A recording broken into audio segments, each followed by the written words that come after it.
yourself. Tell yourself a story. Make yourself a character in a story. Well, I've done that all of my life because I've made my living as an oral storyteller.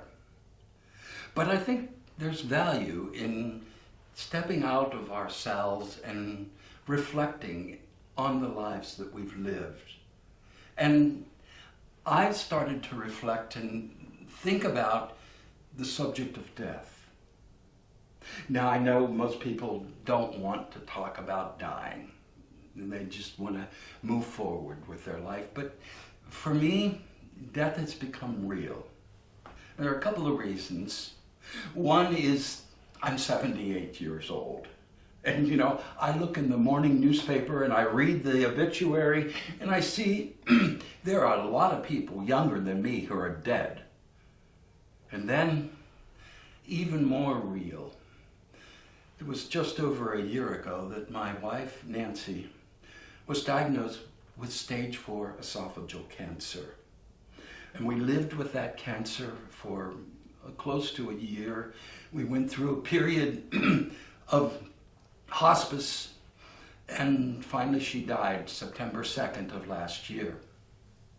And so I've been through that process of seeing someone go from living and healthy to dying. And so I want to think more about death. And I like to imagine that there may be something positive, something good that comes out of a conversation with death. So I'd like you to come with me, and we're going to go to the home where Wicklund Gray lives, alone, all by himself. And if you can imagine with me, we find him on a summer's night. He's sitting on the couch in front of the big picture window, and outside you can see in the dark shadows just the shape of a magnolia tree. Raymond stares at the magnolia tree for a few moments, and then he closes his eyes and folds his hands, and he begins to meditate. 5, 10 minutes pass by. And then Raymond has a sense of presence.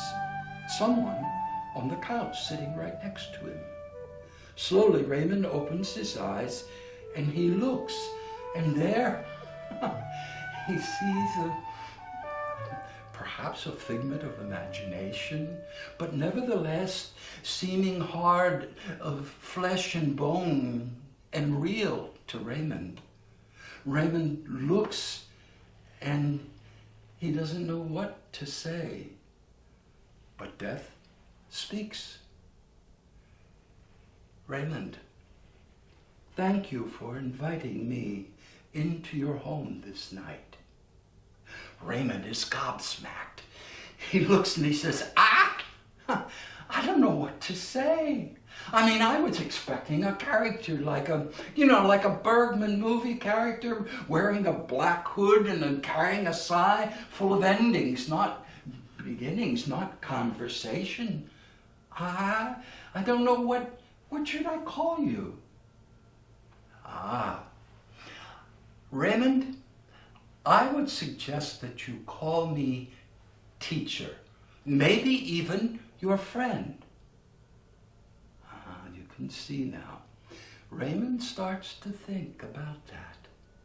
He stands up from the couch and he takes a step towards the window. And Death stands up, and now they both are standing in front of the big window.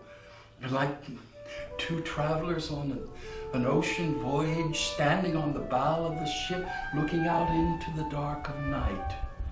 As they stand there together, you can see Raymond is thinking, and he finally turns to Death and he says, you know, I could think of you as my teacher. I mean, I remember as a child, I grew up in a big family, and there were a lot of old people who were always dying, and we were going to funeral homes and seeing dead bodies in caskets. And I remember thinking, Raymond, you going to be like that person lying in that casket someday. You'd better, if you're going to get something done in this world, you better find a purpose and get started. So, you know, I think, Death, that in some ways you have been my teacher all my life. Ah, then Raymond, if I have been your teacher, tell me, what have you learned? Well, you know, I've created stories all of my life. I started out telling stories to kids, and I did that for a long time, 25, 30 years. But since I've grown old, Death, I've started to think about spiritual questions more. And I've started to think about dying, and I guess the best way I can put it, Nikos Kazantzakis, the Greek writer, he says in one of his writings, he says, God created us as grubs. It's our duty, it's our work to turn ourselves into butterflies. Ah, now you bring up the bane of my existence, God. God is the positive in everything, and I'm left to pick up the pieces. Ah, but Raymond, let's not talk about that. Let's talk about this. Have you turned yourself into a butterfly?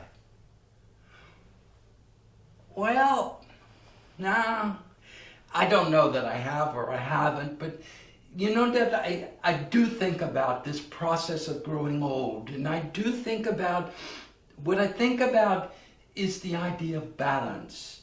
That we live in a world where there is always the opposites of good and evil, wrong and right. I mean, like God and you, the opposites. And the way we turn ourselves into butterflies is to find the balance between those opposites.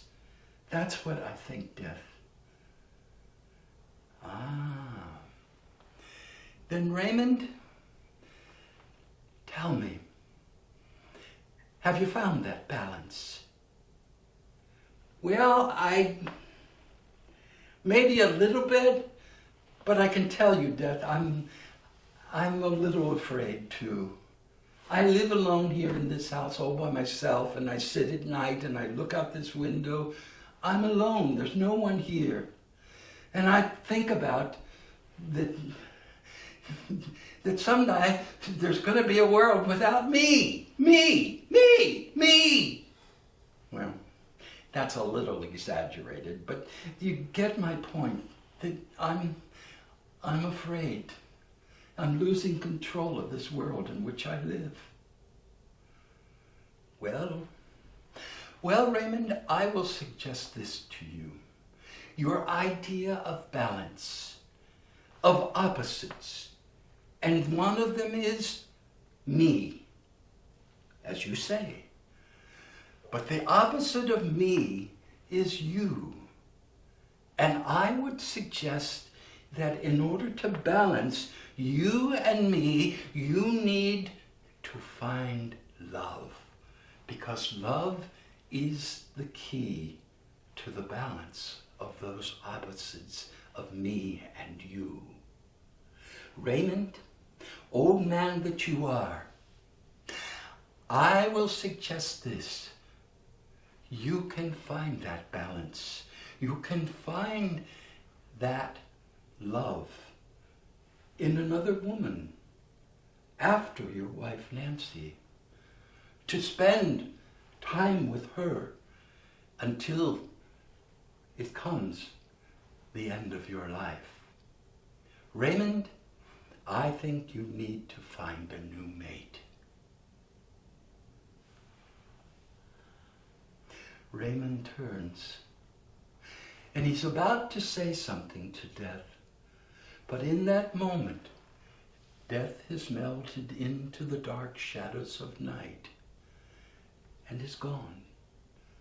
Raymond turns his head back now, and he looks out the window, And he can see the magnolia tree and the dark shadows that had surrounded the tree. Now the shape of the tree has become formed and clear, as a clear light of the moon shines on the tree. And Raymond thinks that that clear light has come to him, and he thinks about how he might find that love to be with him, to support him, and he to give back before the end of his life.